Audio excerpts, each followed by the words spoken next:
कानपुर चकेरी में युवक की हत्या का खुलासा पुलिस ने कर दिया। दोस्त ने ही शराब पिलाकर सर पर लोहे की रॉड से की थी हत्या। रेल बाजार का रहने वाला दिलशाद दिलीप की राशन की दुकान में राशन तौलने का काम करता था। दिलीप और दिलशाद की दोस्ती हो जाने पर साथ में शराब पीने लगे और दिलीप का दिलशाद के घर आना जाना शुरू हो गया। दिलीप का दिलशाद की पत्नी से नज़दीकियां बढ़ गई थीं। दिलीप के दिलशाद की गैर मौजूदगी में घर आना जाना शुरू हो गया और फ़ोन पर बातचीत होने लगी, जिसकी जानकारी दिलशाद को हुई तो दिलीप से झगड़ा हो गया।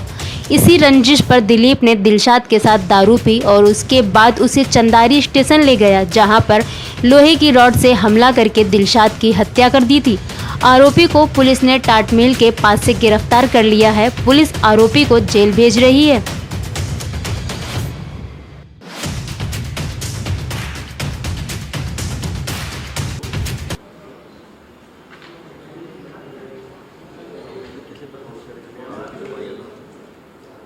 देखिए 9 तारीख को एक डेड बॉडी मिली थी चंदारी रेलवे स्टेशन के रोड पे, जो चकेरी थाना क्षेत्र में पड़ता है। डेड बॉडी की हमने जब घटनास्थल पर निरीक्षण किया तो उससे कुछ विजिटिंग कार्ड मिले, जिन पे फ़ोन पे बात करके उसकी पहचान दिलशाद सुजातगंज निवासी के रूप में की गई, जो ऑटो रिक्शा चालक का काम करता था। उसके परिजनों ने एक दिलीप नाम के व्यक्ति को नामजद करते हुए 302 में तहरीर देकर अभियोग पंजीकृत कराया। दिलीप को हमने कल शराब के ठेके के पास से, जब वो शराब खरीदने के लिए जा रहा था, वहाँ से गिरफ्तार किया। पूछताछ में दिलीप द्वारा बताया गया कि दिलीप का दिलशाद की पत्नी के साथ अवैध संबंध स्थापित हो गया था, जिसका दिलशाद द्वारा विरोध भी किया जा रहा था। इन दो लोगों के बीच में करीब 2 हफ्ते पहले इस बात को लेकर कहासुनी भी हुई थी, जिसके गवाह मोहल्ले के लोग हैं, लेकिन इन्होंने इस संबंध में कोई पुलिस में शिकायत नहीं की थी। और दिलीप से जब आगे पूछताछ की गई तो उसका ये कहना था कि 8 तारीख की शाम को उसने दिलशाद को अपनी मोटरसाइकिल पर बिठाया।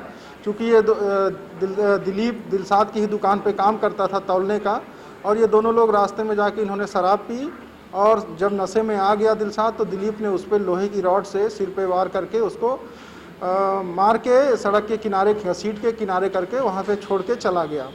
इस दरमियान वो अपने एक मित्र के पास गया, सफ़ीक जिसका नाम है, जहाँ पे उसने अपने घटना स्थल पे जो उसने कपड़े पहने हुए थे जिसमें खून लगा हुआ था, उसको वहाँ पे बदला, नए कपड़े पहने, और 2-3 दिन तक वह उन्नाव में अपने चाचा चौधरी, जिनको चाचा कहता है, चौधरी चाचा के यहाँ पे वो छुपा हुआ था। इन दोनों व्यक्तियों के संबंध में भी हमारी विवेचना अभी प्रचलित है कि क्या इनको भी घटना की जानकारी थी या इनका भी घटना में कोई रोल है अथवा नहीं है। इस पूरे पूछताछ से यह निश्चित होता है कि पूरी तरह से प्लान करके सोच समझकर दिलीप द्वारा दिलीप की पत्नी से अवैध संबंध होने की वजह से उसका एक प्लान तरीके से मर्डर किया गया, क्योंकि वह जब उसको अपनी मोटरसाइकिल पर बिठा के लेके जा रहा था तो उससे पहले ही उसने लोहे की सरिया जिससे वो वार करके उसका मर्डर करने वाला था, वो अपने साथ उसने रख ली हुई थी।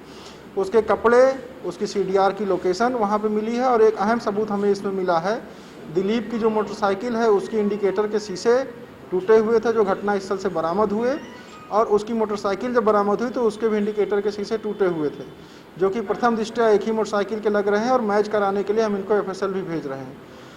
मजिस्ट्रेट के सामने प्रस्तुत करके हम इनको जो है आगे जेल भेजने की कार्रवाई की जा रही है।